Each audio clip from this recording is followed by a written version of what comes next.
से पहुंचे मेरे बुजुर्गों, मेरे युवा साथियों, मेरी माताएं बहनें, ये पार्टी का स्थापना दिवस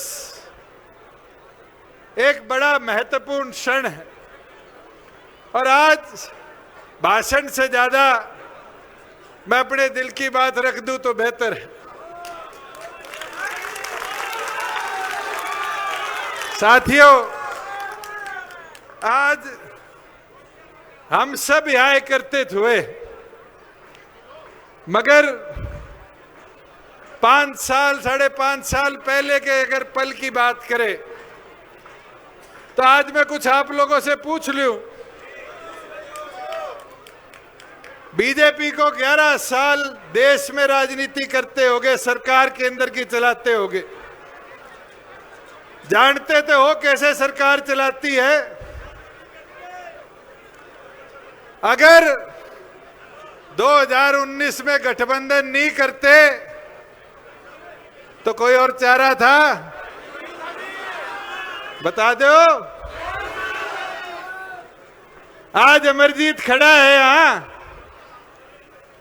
अगर गठबंधन ना करते तो 2019 में 7 बाजे या 7 बाजते नहीं बाजते?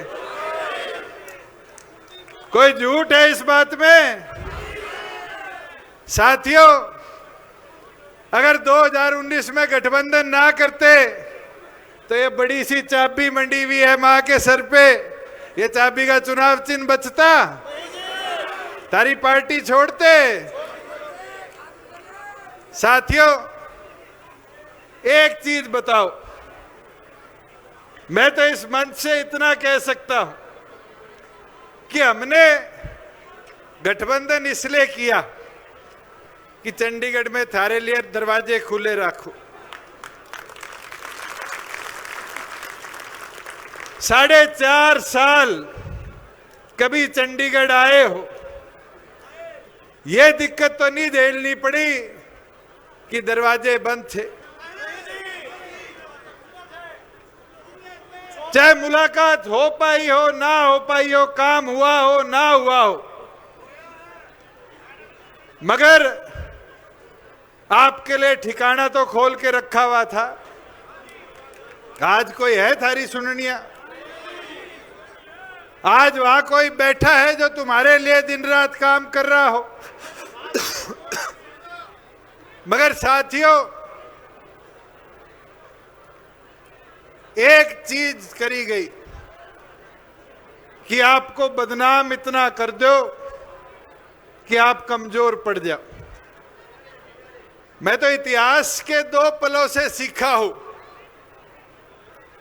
एक 1984 की चौधरी देवीलाल के भाषण के सन से उनने खड़ा होकर कहा था कि राजीव की मां मर गई, इसलिए लोगों ने राजीव को देश का प्रधानमंत्री बना दिया। कहा था नहीं कहा था? बनाया था राजीव को प्रधानमंत्री लोगों ने इंदिरा गांधी जी की निधन के बाद। और दूसरी चीज, संघर्ष चौधरी देवीलाल जी ने किया। पूरे देश का रथ लेकर भ्रमण चौधरी देवीलाल जी ने किया और उनको जनता दल का नेता चुन लिया गया। और नेता चुनने के बाद उनने विश्वनाथ प्रताप सिंह जी को इस देश का प्रधानमंत्री बना दिया। उनने तो अपने मन की बड़ी अच्छी बात को पूरा किया, जनता के साथ करे गए वादों को पूरा करवाने के लिए कदम उठाया। मगर 1.25 साल में उसी विश्वनाथ प्रताप सिंह ने चौधरी देवीलाल को सरकार से बाहर फेंकने का काम किया, हटाने का काम किया, मंत्री पद छीनने का काम किया। इतिहास सत्य है। चौधरी देवीलाल जी को ये राजनीति रणनीति दोनों मिला के करनी नहीं आती थी। उनने जब काम किया अपने दिल से काम किया। मगर उनके साथ भी समय समय पर धोखा हुआ। इतिहास है हमने भी, ये कांग्रेसी कहते हैं कि सरकार हमारे साथ बना लेते।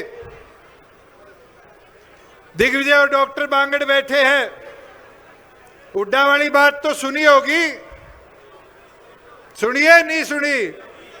अहमद पटेल का मेरे पास भी फोन आया था, हमने कहा नंबर ले आओ, हम तुम्हारे साथ हो लेंगे। मगर साथियों, बीजेपी के पास 40 थे, 7 तो निर्दलीय बीजेपी के साथ थे, सरकार किसकी बननी थी?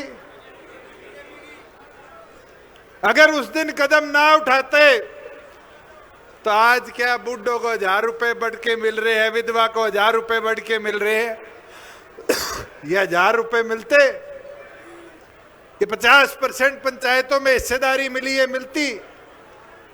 आप लोगों के करे हुए वादों को पूरा करवाने के लिए वो कदम उठाया, मगर सारे हमारे पीछे एक षड्यंत्र से पड़ गए। और पड़े कैसे कि अगर जेजेपी को नहीं रोका तो कहीं ना कहीं उनके लिए खतरा था, और उनके लिए खतरा नहीं, असली सच्चाई तो है उनकी अगली पीढ़ी के लिए भी खतरा था। बता दो कोई झूठ है? मगर इन लोगों ने एक सूत्री कार्यक्रम 5 साल चलाया, और वो सूत्री कार्यक्रम था कि आप लोगों को राजनीतिक तौर पर कमजोर कर दिया जाए। हम 10 एमएलए थे, कोई हमारा एमपी राज्यसभा और लोकसभा में तो नहीं था। किसान आंदोलन की बात करेगी, दुष्यंत इस्तीफा दे देता, मेरे इस्तीफा देने से तो प्रदेश सरकार भी ना गिरती, केंद्र तो बहुत दूर की बात थी।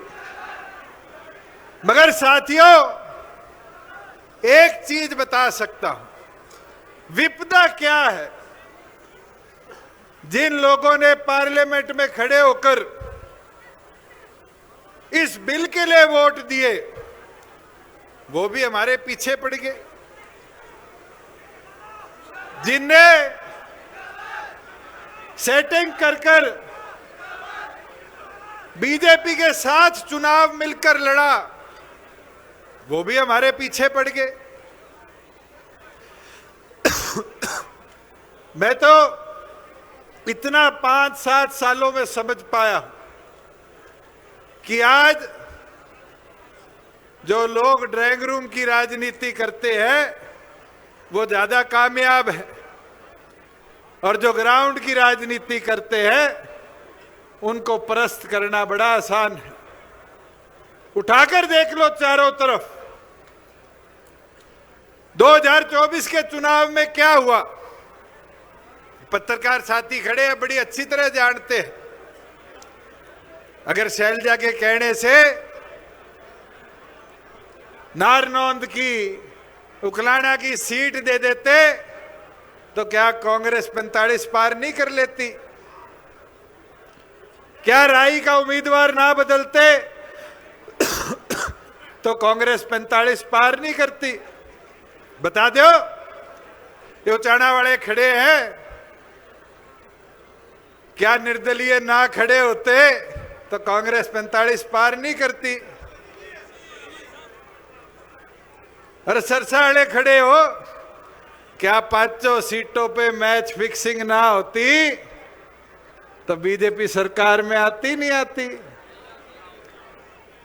ये ड्राइंग रूम में बैठ बैठ के रणनीति बनाई गई।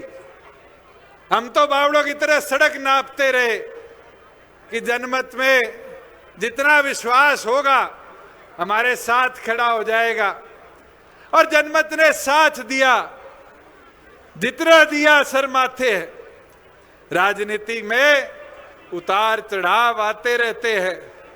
चौधरी देवीलाल जी के 65 साल के राजनीतिक जीवन में रिकॉर्ड है 6.5 साल सरकार में रह पाए, और प्रदेश सरकार में 4 साल। जब उनके पास बहुमत था तो भी ड्राइंग रूम वाला भजनलाल 82 में सरकार ले नहीं गया, मगर चौधरी देवीलाल हांटते रहे, फिरते रहे, क्योंकि आपकी लड़ाई लड़नी थी। 4.5 साल के शासन में स्वर्गीय चौधरी देवीलाल जी ने इस प्रदेश को क्या क्या दिया, पेंशन हो, जच्चा बच्चा हो, एक एक चीज आपके लफ्जों पर है। मगर स्वर्गीय चौधरी देवीलाल जी कभी ड्राइंग रूम में बैठकर राजनीति नहीं करते थे। मैं तो आपको इतना आज बोलने आया हूं कि ये संगठन डॉक्टर अजय सिंह चौटाला जी का बनाया हुआ है। डॉक्टर अजय सिंह चौटाला जी ने चौधरी देवीलाल मैदान 17 नवंबर 2018 को आपके बीच में खड़ा होकर कहा था कि झंडा झंडा छोड़कर एक नई शुरुआत करेंगे, और उस शुरुआत को नए झंडे के साथ श्रीमती नैना चौटाला जी की अध्यक्षता में पांडु पिंडारा की धरा पर फहराया था, नहीं फहराया था, और एक नई शुरुआत करी थी। और उस नई शुरुआत ने प्रदेश के अंदर एक परिवर्तन की नई रूपरेखा लिखने का काम किया था साथियों। और उस रूपरेखा ने 4.5 साल इस प्रदेश के अंदर कितना कुछ हुआ, मगर क्या हरियाणा के गर्व पे आंच आने दी? क्या इस हरियाणा को टूटने दिया? क्या इस हरियाणा की परिस्थिति को कमजोर होने दिया? बिल्कुल नहीं। आपकी लड़ाई के अंदर खड़े रहकर निरंतर डॉक्टर अजय सिंह चौटाला जी के आदेश अनुसार कदम उठाए गए, और उन कदमों ने इस प्रदेश को उस राह पर ले जाने का काम किया जिससे प्रदेश आगे बढ़ा, उद्योग आया, रोजगार आए, प्रदेश के कमेरे को ताकत मिली। आज क्या प्रदेश की हालत है, किन की बदौलत ये हालत बनी है, उनको आज कोई नहीं कोसता। मगर ये समझकर आपको जनता के बीच में जाकर बताना पड़ेगा कि किस तरीके से इस सांप के चमन को उजाड़ने का काम मिलकर उन लोगों ने किया था। बुजुर्गों, युवा साथियों, मैं तो एक शेर अकबर इलाहाबादी का पढ़ सकता हूं, जो स्थिति मेरे साथ और इस संगठन के एक एक साथी के साथ पिछले 5 साल में बीती है। हम आ भी करते हैं तो होते हैं बदनाम, वो कत्ल करते हैं तो चर्चा भी नहीं होती।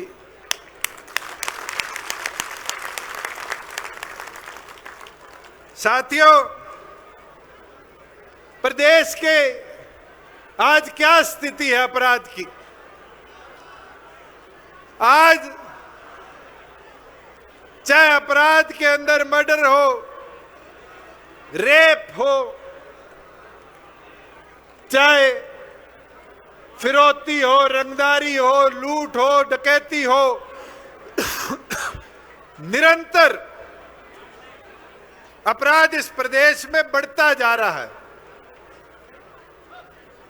और प्रदेश का मुखिया कहता है गुंडों भाग जाओ,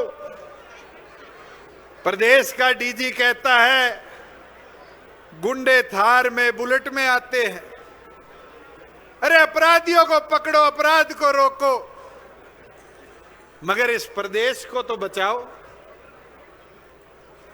क्या हालत है, जलेबी बनाने वाला हो, जूता बेचने वाला हो, ढाबा चलाने वाला हो, मुख्यमंत्री का खुद का व्यवहार विभाग शराब का ठेकेदार हो, राजनीतिक व्यक्ति हो, डॉक्टर हो, हर प्रकार से लॉ एंड ऑर्डर इस प्रदेश का निरस्त हो चुका है। मैं एक चीज जो पिछले दिनों घटना हुई उसके ऊपर कहना चाहूंगा कि टूटे हुए पोल ने दिया खिलाड़ी मार,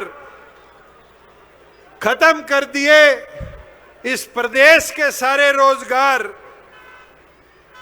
अपराधी सारे विदेश में फरार, मगर इनको कातिल नजर आती है बुलेट और थार।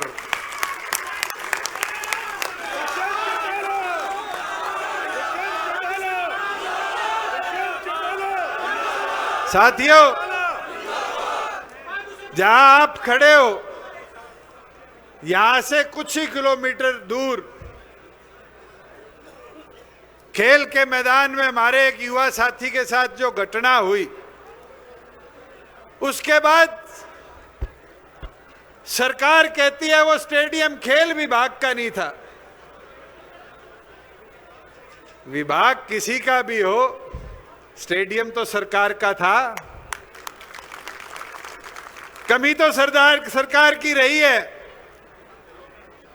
मगर खिलाड़ियों के साथ दुर्भाग्य क्या है, 40% मेडल लाए हरियाणा और खेल गुजरात में।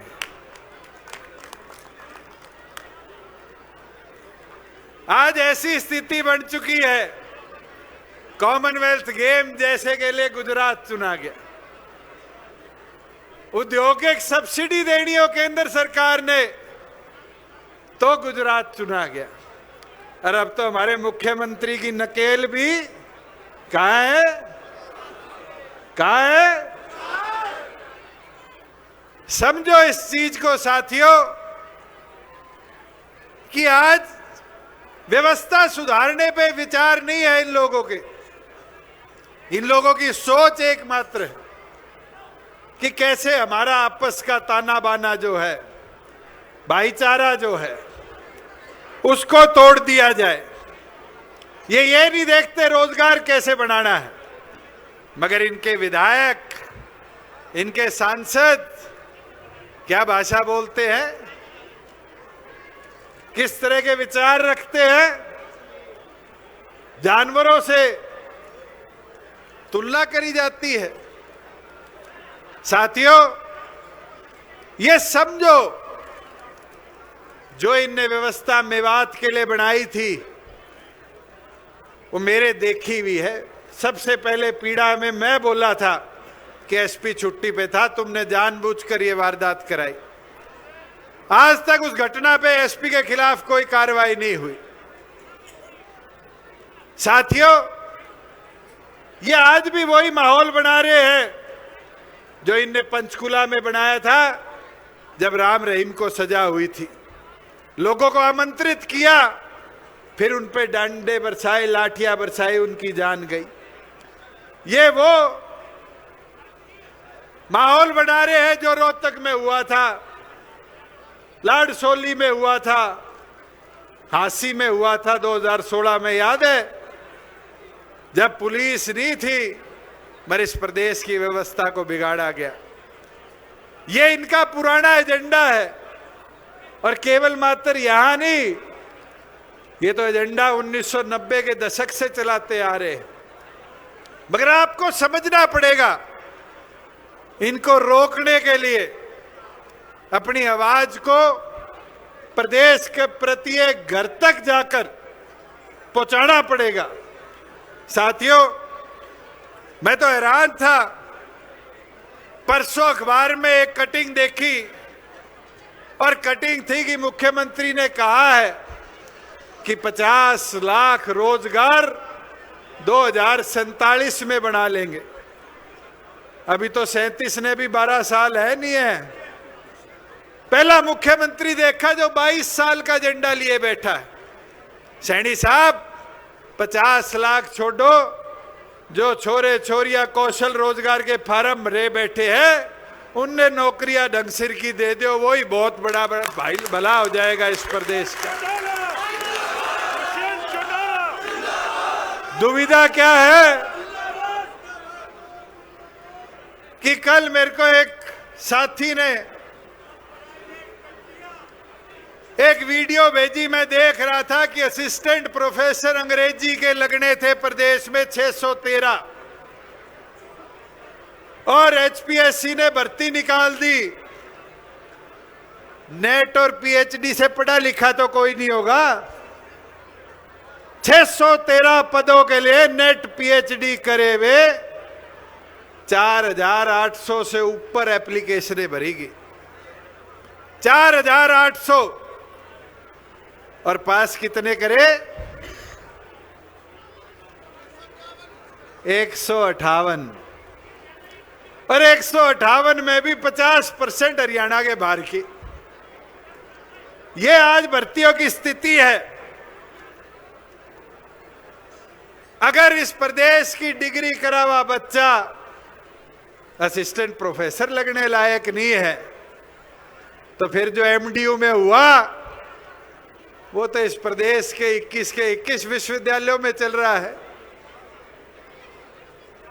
फिर तो लाखों बच्चों के भविष्य के साथ खिलवाड़ हरियाणा प्रदेश की यूनिवर्सिटीज में किया जा रहा है।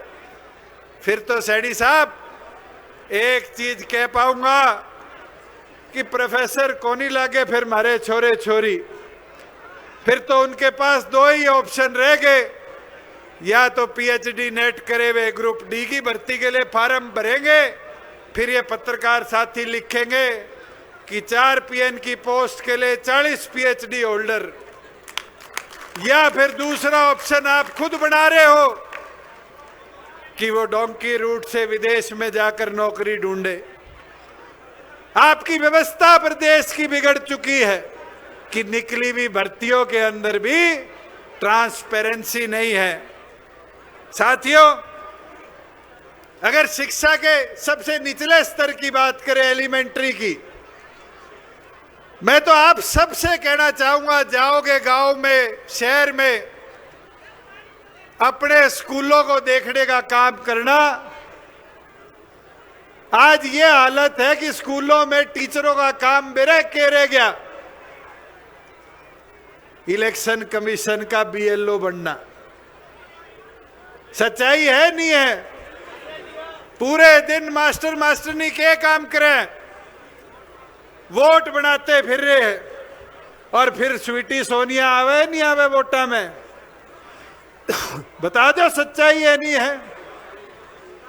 मैं तो इस मंच से अनुरोध करता हूं सैनी साहब से कि अगर एजुकेशन सिस्टम को सुधार नहीं पा रहे तो इस एजुकेशन डिपार्टमेंट को बंद कर इलेक्शन कमीशन डिपार्टमेंट को देने का काम कर दो,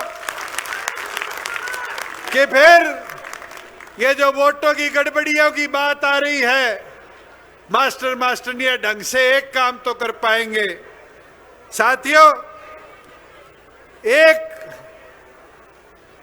बड़ी दुविधा की चीज पिछले दिनों देखी। मंच पर डॉक्टर भीमराव अंबेडकर जी की हमने तस्वीर लगा रखी, और हमारे लिए सौभाग्य है कि जब चौधरी देवीलाल जी इस देश के उप प्रधानमंत्री थे तब डॉक्टर बाबा भीमराव अंबेडकर जी को उनने मरणोपरांत भारत रत्न से सम्मानित करवाया था। मगर नई चीज मनोहर लाल जी ढूंढ ले आए, बेरानी कित ढूंढ के ले आए।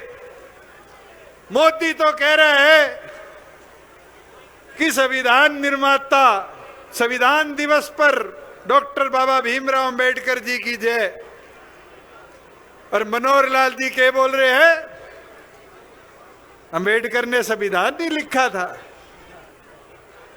10 साल रह लिया इस प्रदेश का मुख्यमंत्री, 10 बार अंबेडकर जयंती बनवाई थी, और केंद्र जाते ही इतनी जल्दी भूलने लग गया।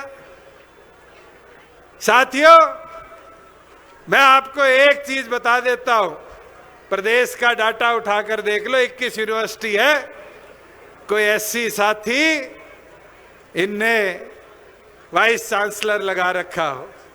तो मैं बावड़ा था, 4 चेयरमैन थी, 4 ऐसी साथियों को देकर सम्मान से विधानसभा से अप्रूव कराया था। चौटाला जिंदाबाद। समाज के रक्षक जिंदाबाद। साथियों, आज राजधानी पे खतरा है। सुनने में आया है कि अब विंटर सेशन में ये बिल लेकर आ रहे हैं। और बिल किस चीज का?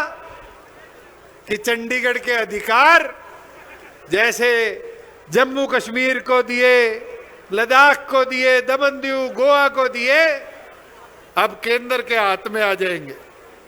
तो फिर तो हमारी राजधानी भी गई। हमने प्रयास किया था नई विधानसभा की जमीन मिल जाए, केंद्र ने वो प्रस्ताव भी फेंक के मारा। क्यों? क्योंकि ये जानते हैं कि आज विधानसभा में बैठे 90 के 90 सदस्य गूंगे और बहरे हैं, कोई लड़ाई लड़ने जोगा नहीं है। ये तो एक काम कर सकते हैं, जैसे खेत में आपा खड़े हैं, इस खेत में अगर कोई किसान पराली जला दे तो पुलिस वाला आके उस पे पर्चा दर्ज कर देगा और फिर मेरी फसल मेरा ब्यौरा से उसकी सरकारी खरीद रोक देंगे। ये तो किसान को प्रताड़ित करना जानते हैं। और इस बार तो घीसा गाल दिया सैनी ने। जीरी लेके गए थे सारे मंडी में। मैं पूछना चाहता हूं, 4.5 साल में थारी जीरी बिकी थी नहीं बिकी थी? ढंगता है मर इस बार कह रहा बिरान भी नहीं, इस बार तो किसान की रेरे माटी करी। जीरी 350 सस्ती, बाजरा 800 सस्ता। और आज चले जाओ हिसार में, फतेहाबाद सिरसा मंडी में नरमा ट्रालियों में पड़ा है, 1500 2000 सस्ते में भी खरीदने वाला नहीं है। मगर आपकी आवाज उठाएगा कौन? जब विधानसभा के अंदर कोई बोलनिया नहीं होगा। मेरे साथ अमरजीत विधायक थारे जुलाने का तो था, जो हजारों एकड़ में पानी खड़ा होता था, अड़ अड़ के पाइपलाइन डलवा के आज फ्लड मुक्त करा गया नहीं करा गया?